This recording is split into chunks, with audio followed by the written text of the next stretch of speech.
Sa kahariang puno ng tawanan at ilaw, bulsang sinusukat, hindi ang dangal. Ginto't karangyaan ang sinamba ng ilan, habang konsensya'y unti-unting nilalamon ng kasalanan. Hindi ko maintindihan kung bakit ganto. Kulang pa ba ang lahat o sadyang sakim kayo? Pati kamay na tumulong, inyong tinapakan. Mga sponsor na nagtiwala, basta na lang kinalimutan. Kung hindi dahil sa kanila, nasaan kayo ngayon? Buhay na binago ng tiwala, ngayon ba'y tinapon na lang sa alon? Hindi kayo yayaman sa panlalamang, hindi kayo lilinis sa kasinungalingan. Ginamit ang mahina para sa sariling pangalan, ngiting sakim ang tunay na kalakaran. Sponsor ang nagbigay ng dugo't pawis, pero saan napunta ang bawat sentimo't sakit? Sa beneficiary ba o sa bulsang gahaman?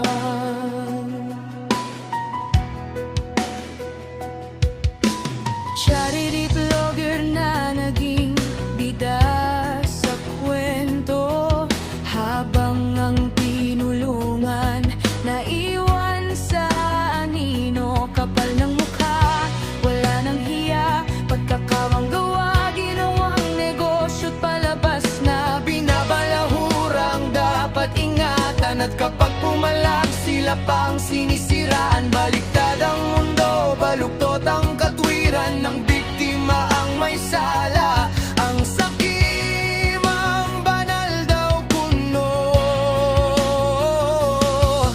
ang pera'y hindi laruan, hindi tropeo ng kasikatan. May bigat ang bawat donasyon, may pangalan, may pangarap, may panalangin.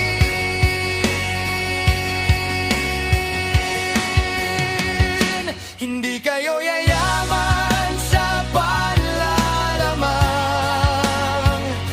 hindi kayo lilinis sa kasinungalingan. Ginamit ang mahina para sa sariling pangalan, ngiting sakim ang tunay na kalakaran.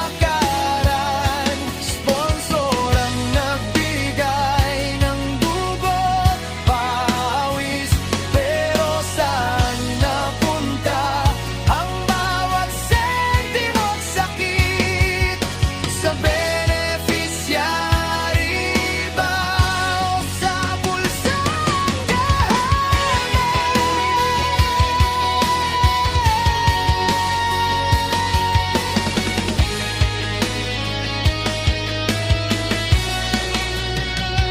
Kung tunay ang puso niyong tumutulong, bakit may tinatagong anino sa likod ng ngiti? Kung totoo ang misyon iyong sinisigaw, bakit may sugat ang dapat niyong minahal?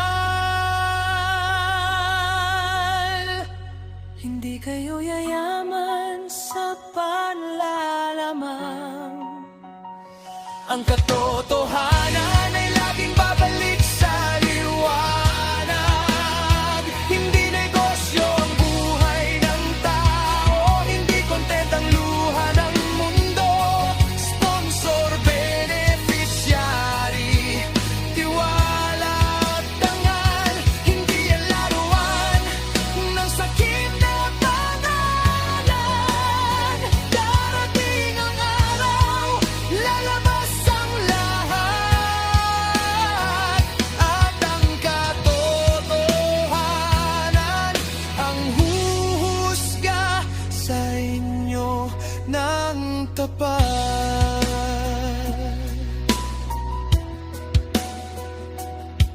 Sa kahariang puno ng ingay at ginto, may isang tanong na hindi nyo matatakbuhan. Saan nyo dinala ang tiwala ng mga taong naniwala sa inyo?